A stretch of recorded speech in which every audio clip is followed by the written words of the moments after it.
Pertanyaan saya bukan itu.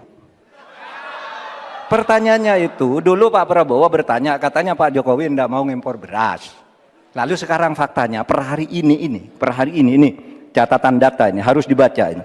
Impor kedelai 2 juta ton, susu 280 juta ton, gula pasir 4,1 juta ton, beras 2,8 ton, daging sapi 160 juta ton.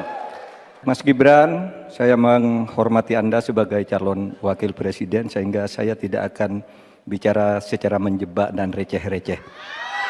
Saudara, pada tanggal 17 Februari 2019 dalam sebuah debat calon presiden, itu Pak Prabowo mengatakan bahwa Pak Jokowi itu menyampaikan tidak akan mengimpor komoditas-komoditas pangan jika nanti terpilih presiden.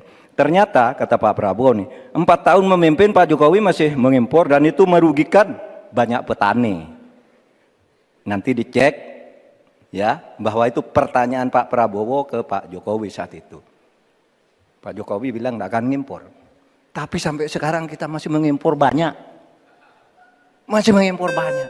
Malah semakin banyak mafianya impor mengimpor bahan pangan itu. Nah itulah sebabnya apa usul Anda untuk menyelesaikan masalah 5 tahun lalu ini. Ya. Baik.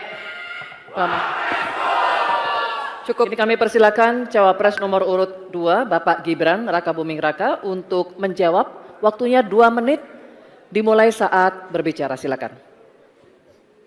Sepertinya Prof. Mahfud agak ngambek ya, soalnya saya sudah 2 kali memberikan pertanyaan yang sulit. Carbon capture, greenflation, selalu dikomenin pertanyaan receh. Ya kalau receh ya dijawab Pak, gitu loh, segampang itu. Oke. Masalah pangan, masalah impor 2019 sampai 2022 kita sebenarnya sudah swasembada beras. 2023 ada impor karena El Nino Pak. Dan ini terjadi di sebagian besar di belahan dunia Pak. Kuncinya sekarang adalah bagaimana kita bisa bekerja sama melakukan ekstensifikasi, intensifikasi lahan di tingkat desa sampai tingkat nasional secara efektif. Pupuk itu kunci. Makanya kemarin ada pabrik pupuk di Fakfak. Ini kunci untuk meningkatkan produktivitas. Lalu mekanisasi. Ini kalau tidak ada mekanisasi, produktivitasnya tidak akan meningkat. Ada combine harvester, ada RMU. Ini wajib untuk meningkatkan produktivitas sekaligus mengurangi food loss atau food waste. Lalu tentu saja kita harus menggandeng anak-anak muda. Misalnya di Jabar sudah ada program petani milenial, ya kita juga harus mengedepankan smart farming. Kita pakai IoT untuk mengecek kesuburan tanah, pH tanah, keasaman tanah, penting sekali itu Pak. Lalu kita pakai drone untuk menyemprotkan pestisida. Jadi memang yang namanya food estate, lahan pertanian itu adalah program jangka panjang Pak. Jadi tidak bisa dijudge sekali panen, 2 kali panen, 3 kali panen. Panen pertama, kedua, ketiga itu pasti tidak pernah 100%. Ini yang petani pasti paham. Baru nanti panen ke-6, ke-7, ke-8 baru akan kelihatan seperti apa hasilnya. Itu Pak, terima kasih dan mohon maaf sebelumnya Pak. Waktunya habis, terima kasih. Cukup, cukup. Bapak Ibu cukup. Baik, kita lanjutkan dulu. Saatnya calon wakil presiden nomor urut 3 Bapak Mahfud MD untuk menanggapi, waktunya 1 menit saat Bapak berbicara, silakan. Pertanyaan saya bukan itu. Pertanyaannya itu, dulu Pak Prabowo bertanya, katanya Pak Jokowi tidak mau ngimpor beras. Lalu sekarang faktanya, per hari ini, catatan data ini harus dibaca ini.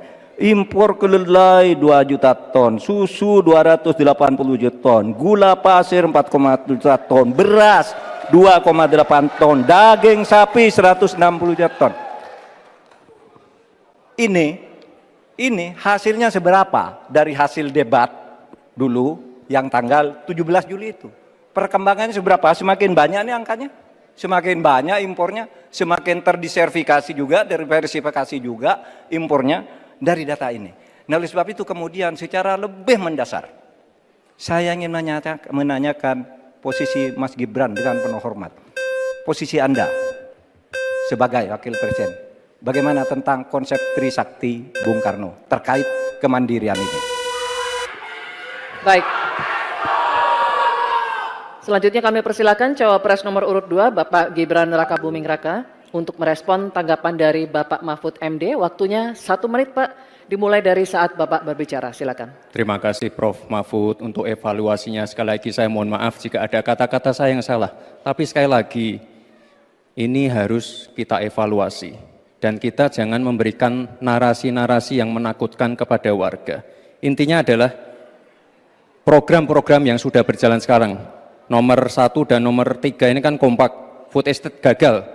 Saya tegaskan sekali lagi Pak. Memang ada yang gagal. Tapi ada yang berhasil juga yang sudah panen. Misalnya di Gunung Mas, Kalteng. Itu sudah panen jagung, singkong. Itu Pak. Cek saja nanti ininya. Cek saja datanya. Intinya adalah warga jangan diberikan narasi-narasi yang menakutkan. Kita harus optimis Pak. Bapak-bapak ini adalah calon-calon pemimpin, harus optimis. Jangan memberikan narasi-narasi yang menakutkan kepada warga dan masyarakat. Download Tribun X sekarang. Menghadirkan lokal menjadi Indonesia.